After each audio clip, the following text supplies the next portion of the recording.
Notre lecture se fait dans Colossiens 1, versets 15 à 20. Le Fils est l'image du Dieu invisible, premier-né de toute créature, car en lui tout a été créé, dans les cieux et sur la terre, les êtres visibles comme les invisibles. Trône et souveraineté, autorité et pouvoir. Tout est créé par lui et pour lui, et il est, lui, par devant tout. Tout est maintenu en lui. Et il est, lui, la tête du corps, qui est l'Église. Il est le commencement, premier-né d'entre les morts, afin de tenir en tout, lui, le premier rang. Car il a plu à Dieu de faire habiter en lui toute la plénitude et de tout réconcilier par lui et pour lui, et sur la terre et dans les cieux, ayant établi la paix par le sang de sa croix. Amen. À l'époque des premiers réformateurs comme Luther et Calvin, la musique a repris une place particulière dans la vie de l'Église et surtout dans les temps de culte. Avant cela, la musique s'était de plus en plus cantonnée à des solistes ou à des chorales au jubé. Mais là, il y avait la volonté vraiment de faire chanter l'assemblée. Les réformateurs avaient un souci particulier pour ce qu'on appelle aujourd'hui la pédagogie, l'art d'enseigner. Or, ils avaient vraiment conscience que la musique était un support excellent pour transmettre durablement un enseignement. Outre le plaisir d'une belle mélodie qui nous appelle à quelque part nous tourner vers Dieu quand on est pris par les émotions, ça nous pousse aussi à nous tourner plus facilement vers Dieu. Mais nous avons généralement une plus grande facilité à retenir durablement les mots quand ils sont chantés. Et cela probablement parce que ça fait appel à une autre partie de notre cerveau. Demandez-moi de retenir un texte par cœur avec une feuille de papier, je vais avoir toutes les peines du monde à y arriver. Mettez-moi ce texte en musique, ça va aller tout seul. Je devrais peut-être faire les prénoms, vos prénoms sous forme musicale, j'aurais peut-être plus facile. Il existe donc un très grand intérêt à mettre des portions des Écritures ou des grandes vérités bibliques en musique. En réalité, les réformateurs n'ont rien inventé en la matière. Ils ont simplement remis au goût du jour, et c'est ce que j'ai essayé aussi de faire ce matin, vous montrer que des petits cantiques qui sont là nous aident vraiment à apprendre des paroles. Donc ils ont remis au goût du jour ce qui existait, ce qui s'était déjà fait par le passé. Dans l'Ancien Testament, par exemple, les psaumes, aujourd'hui nous les lisons. Les psaumes étaient chantés. Et quand vous prenez, en fait, il existe dans le texte en hébreu de multiples traces de ces chants, des marqueurs qui ont été donnés pour aider au chant. Parfois, dans une traduction française, vous voyez le mot « pause » dans le psaume.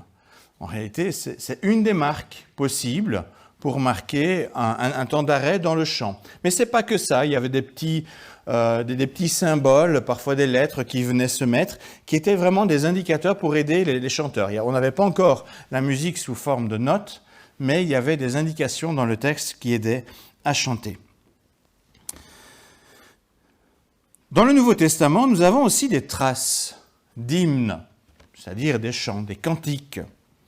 Et le texte que nous venons d'entendre dans l'Épître aux Corinthiens, en est très probablement un, comme celui de Philippiens que nous avons entendu dans la liturgie. La très grande majorité des exégètes estiment que Paul a repris, ici, dans sa lettre, un hymne chanté dans l'Église primitive comme élément structurant de sa lettre adressée à l'Église de Colosse, une église en fait où il n'a jamais été. Et utiliser un hymne connu était sans doute une façon de créer un pont avec cette communauté. Parfois, je vais dans une autre église et j'entends des chants que je connais et quelque part, j'ai l'impression de me sentir à la maison, de me sentir chez moi, en terrain connu. En utilisant un hymne connu, il avait probablement, il essayait comme ça de créer un pont avec la communauté qui ne le connaissait pas personnellement. Et la suite de la lettre vient un peu comme une sorte de prédication basée sur cet hymne. On le sait, il y a des prédicateurs, surtout anglais, qui aimaient bien comme ça faire des prédications sur base d'un cantique. Et c'est pas pour rien qu'ils faisaient ça. En fait, si l'hymne est connu, ce qui est très probable dans le cas de la lettre aux Corinthiens, alors il y avait de bonnes chances que le message de Paul fût retenu durablement. À chaque fois qu'ils entendaient ce cantique, ils allaient penser à ce que Paul avait dit. Dans l'Empire romain, on comptait un grand nombre de sages et de philosophes qui enseignaient à leurs disciples l'art d'une vie heureuse. On connaît bien entendu Socrate, Platon, Aristote, Épicure, un qui est bien apprécié par beaucoup encore aujourd'hui, pour ne citer que les plus connus. Ces sages proposaient un idéal de vie vers lequel tendre. Pourtant, avec Jésus de Nazareth, c'est assez différent. Certes, il parlait aussi de bonheur. Toutefois, sa sagesse apparaissait si profonde et si inattendue par rapport à ce qu'on entendait avec tous ces philosophes de l'Antiquité. Beaucoup d'érudits se demandaient, mais d'où il tenait une telle sagesse ? D'autant plus que Jésus renversait complètement les valeurs humaines. Il mettait les derniers au premier rang, et ceux du premier rang, il les mettait au dernier rang. Il parlait de bonheur, même dans la souffrance. Il parlait d'un idéal comme les philosophes, mais il annonçait un royaume d'amour et de justice dans lequel il invitait à entrer. Outre son enseignement surprenant, sa mort à la croix et sa résurrection 3 jours plus tard interpellaient encore plus.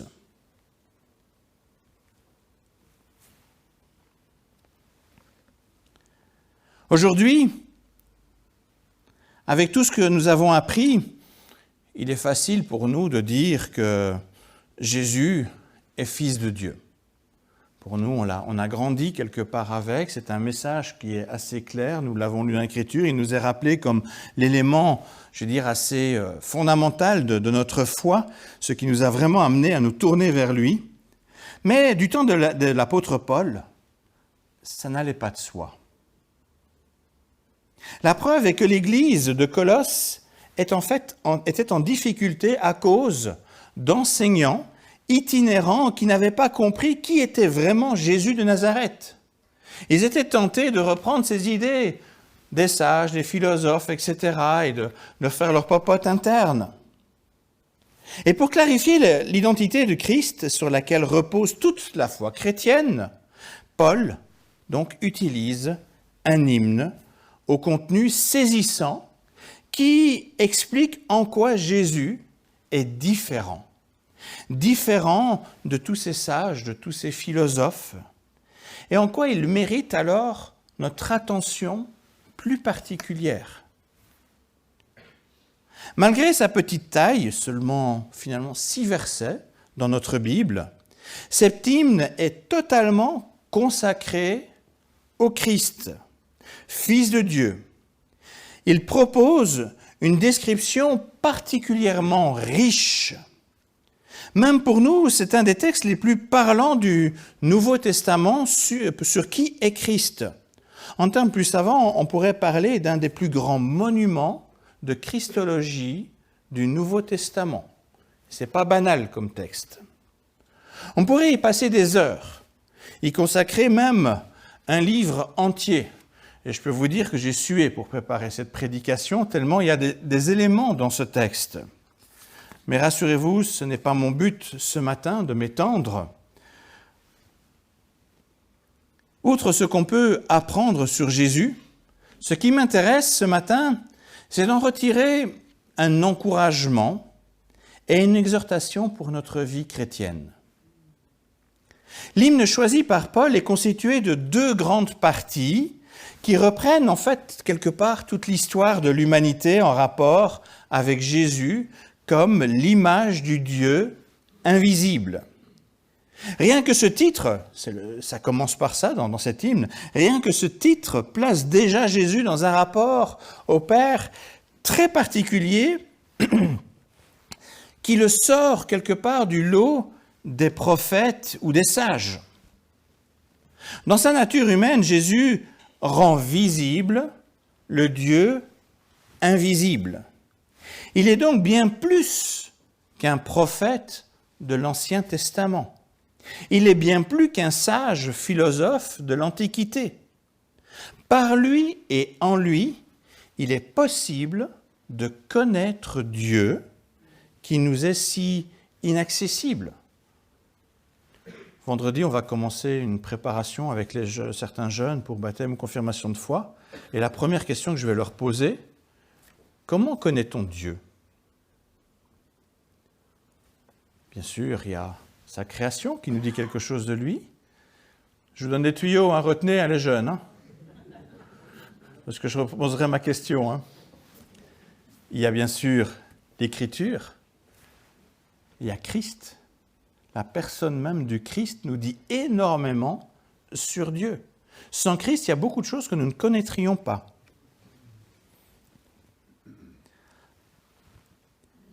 La première partie de l'hymne nous dit qu'il est le premier-né de toute la création.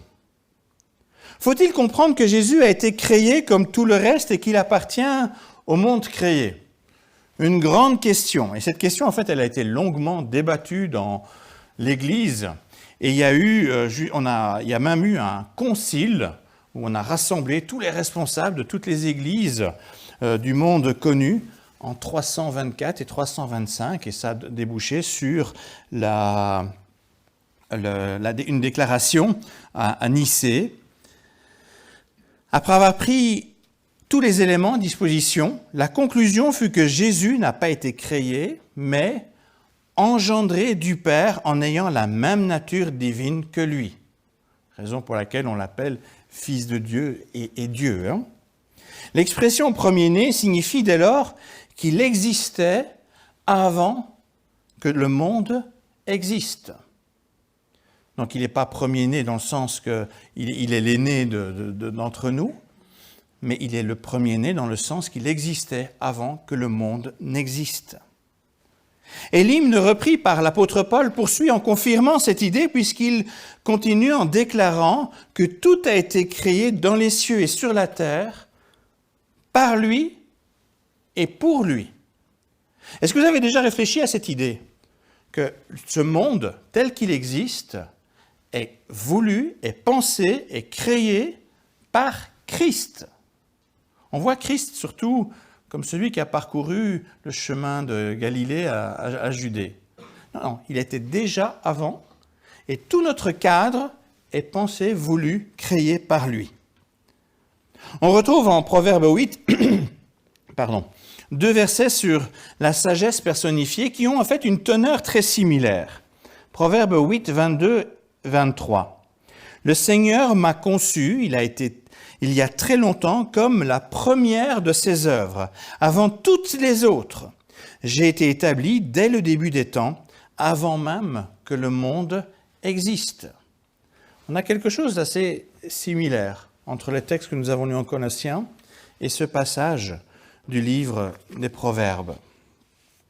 Jésus est donc présenté un peu comme la sagesse divine, la sagesse parfaite qui a permis une création merveilleuse pour lui. Il est dit par lui et pour lui. C'est-à-dire dans le but de refléter l'incroyable gloire divine. Cette gloire était visible autant dans les cieux que parmi les êtres célestes, parmi les êtres célestes que sur la terre parmi les êtres humains. Initialement, c'est ça le projet. C'est ça la création. C'est évidemment difficile à comprendre pour nous, car ce n'est pas ce que nous constatons. Aujourd'hui, il y a pas mal de choses qui ne tournent pas rond, et on ne peut pas dire que ce soit une évidence de voir Dieu et la gloire de Dieu dans l'univers dans lequel nous sommes. Je parle de notre univers en termes plutôt du monde dans lequel nous vivons. Hein. Je ne parle pas de l'univers en grand. On voit un monde déchiré où le mal et la souffrance sont omniprésents.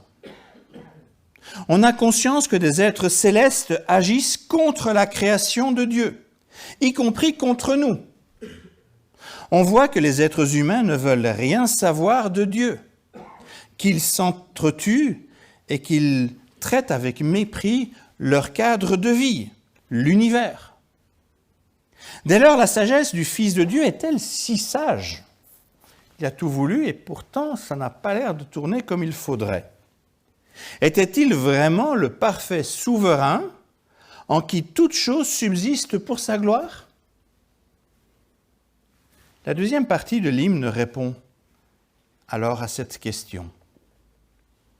La deuxième partie commence cette fois-ci par les mots « Il est le commencement, le premier-né d'entre les morts, afin d'être en tout le premier ». De nouveau, le terme « premier-né » qui rythme cet hymne. Ce verset est un commentaire très profond de la signification de Pâques.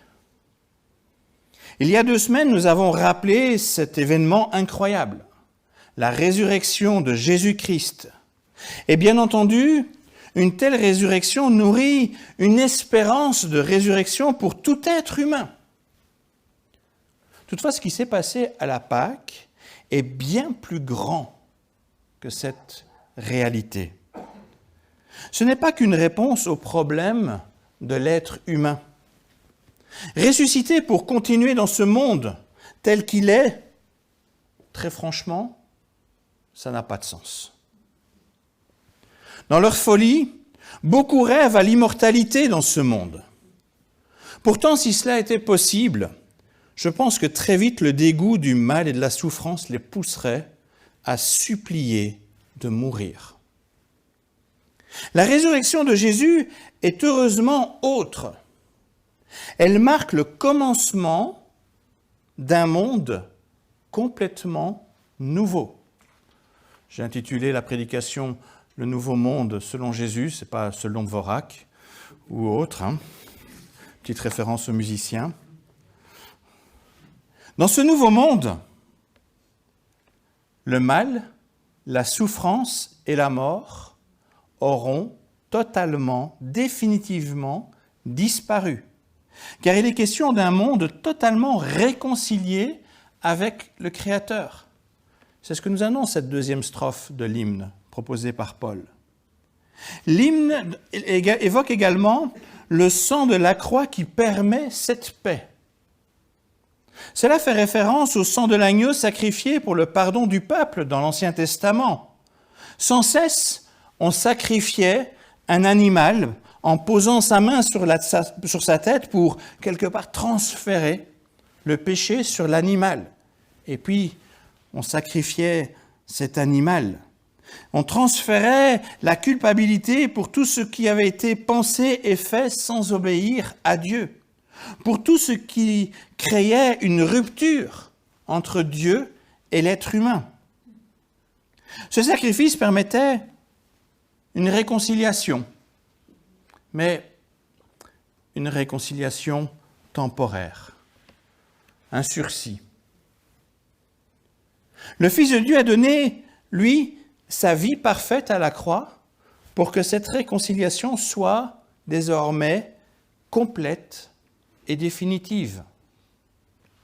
Et c'est ainsi que Dieu a opéré pour apporter une victoire sur le mal et permettre une totale réconciliation entre le Créateur et les créatures que nous sommes. Mais parce que tout lui est soumis depuis toujours, la mort ne pouvait pas retenir captif le Christ, le Fils de Dieu. En ressuscitant, même le pouvoir de la mort a dû se soumettre à sa souveraineté. Désormais, plus rien ne peut résister à Dieu. Aussi étrange que cela puisse paraître, c'est à la croix que Jésus a manifesté sa totale souveraineté en choisissant librement. Nous n'en étions pas capables.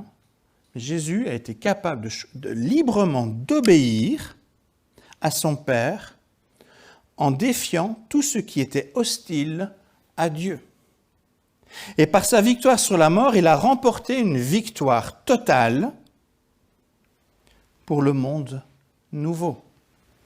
Étant le premier-né de cette nouvelle création, il reçoit du Père le pouvoir de recréer toute chose nouvelle pour la gloire de Dieu. Et désormais, rien dans ce monde nouveau ne sera contraire à sa volonté. Tout ce qui persistera trouvera la plénitude et la paix en lui, en Christ. Tout sera à jamais réconcilié avec Dieu. L'autorité divine ne sera plus jamais remise en question. Mais Pâques, c'est donc aussi tout cela. Alors tout ce que je viens d'expliquer semble extraordinaire. C'est même difficile à comprendre. C'est assez dense et c'est difficile pour nous de le comprendre parce qu'il y a, on voit ces éléments, on voit ces réalités, mais puis on est confronté, nous, à notre réalité, à notre niveau. On se débat encore pas mal. On a du mal à comprendre ce qui change, en quoi cela change, permet des changements pour notre vie de maintenant. Nous vivons certes avec une magnifique espérance de salut, et ça c'est quelque chose, je veux dire déjà, de très très appréciable. Mais dans notre monde visible, il faut bien le constater, la justice, la haine, la souffrance sont toujours actives. Elles nous touchent au quotidien. Il est donc difficile de comprendre que nous sommes victorieux contre tout cela en Christ, avec le Christ. Nous sommes tiraillés en fait entre le déjà et le pas encore. Il y a déjà des éléments, nous avons cette espérance, mais il n'y a pas encore vraiment la victoire totale, apparente sur toute chose. Il y a certes du nouveau, mais il y a encore beaucoup de combats à mener. Je l'ai rappelé, Jésus est désormais le premier-né afin d'être celui qui prépare le monde nouveau. Le royaume des cieux, le royaume de Dieu, comme il l'a appelé. Durant sa venue sur terre, il a déclaré que ce royaume était tout proche. Et il a expliqué en long et en large ce qu'il voulait pour ce royaume, afin qu'il règne parfaitement amour et justice. Parce qu'il est ressuscité, ce royaume est désormais une réalité. C'est pas il est tout proche, il existe. Depuis Pâques, cette réalité germe aussi dans les cœurs renouvelés par l'Esprit envoyé par le Christ. Lui qui est la tête de l'Église, il a désiré qu'elle soit le lieu où se manifestent les prémices de ce royaume, afin d'attirer vers Dieu celles et ceux qui cherchent une réconciliation, qui cherchent un lieu, un havre de paix. Ce qu'il a enseigné aux apôtres pour le transmettre aux générations suivantes et que l'on trouve dans les évangiles n'est donc pas un catalogue duquel on puise à sa guise quelques ingrédients en espérant une vie plus heureuse. Ça, c'est un petit peu ce que les philosophes grecs faisaient. Non, c'est vraiment l'Évangile, c'est vraiment la description précise de ce à quoi Christ travaille selon sa volonté et la volonté de son Père. Certainement que tout ce qui s'y trouve, et certainement que tout ne s'y trouve pas. Il n'y a peut-être pas tout écrit, et il y a certainement des choses qui vont encore nous étonner, dans le bon sens. Mais tout ce qui s'y trouve s'accomplira bien au-delà de tout ce que nous pourrions imaginer. Toute résistance tomberont devant lui. Il veut nous libérer de toutes nos luttes, de tous nos tiraillements, de toute honte devant Dieu. Il veut que nous connaissions vraiment la plénitude de sa paix.